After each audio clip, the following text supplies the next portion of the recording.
వసంత ఏం దొగ్గల చెట్టు అట్లా చూస్తాండావు? ఇది ముల్లి దొగ్గల చెట్టు. ముళ్ళు ఉంటుంది దానికి, అంతా ముళ్ళు ఉంటుంది. ఇది మనకి ఎప్పుడన్నా ఏడైనా శరీరం పైన గడ్డలు వేస్తాయి. గడ్డలు వేసినప్పుడు ఎన్నాళ్ళకు పగలు, ఆ పగలకుండా ఎన్నాళ్ళు ఉంటే అన్నాళ్ళు నొప్పి విపరీతంగా ఉంటుంది, భారీగా ఉంటుంది.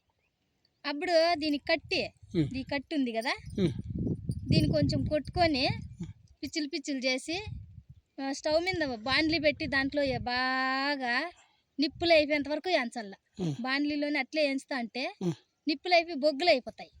అంతవరకు ఏంచి ఈ పక్కకు తీసుకొని దాన్ని ఒక రాతి మీద వేసి బాగా బెల్లం అంత వేసి నున్నగా నూరేసి ఆ గడ్డ మీద పెట్టేసినామంటే గడ్డ పగిలిపోతుంది. అది నొప్పి ఉండిందనుకో, గడ్డ కాకుండా ఊరికే నొప్పి ఉండిందనుకో, అప్పుడప్పుడు నొప్పులు పడుతుంటాయి కదా, ఆ నొప్పులైనా మేలు అవుతాయి దాంతో. అదే ఆ గడ్డ మీద అది పెడతాము, అదే ఔషధము.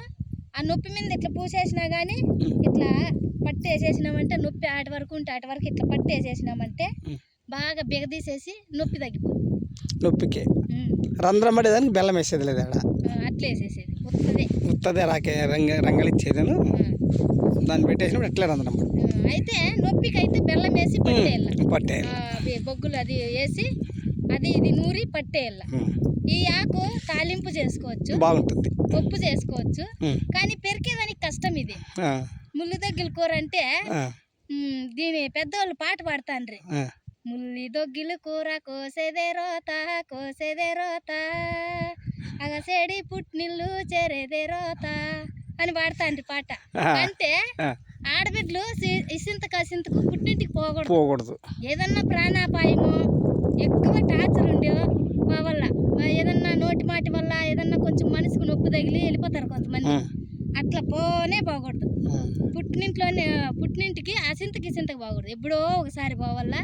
వాళ్ళకు ఎంతో అపురూపంగా కనపడాల. మనం ఎప్పుడు ఆడే ఉంటే వాళ్ళకు మురుపు ఉండదు, మనకు బాగుండదు.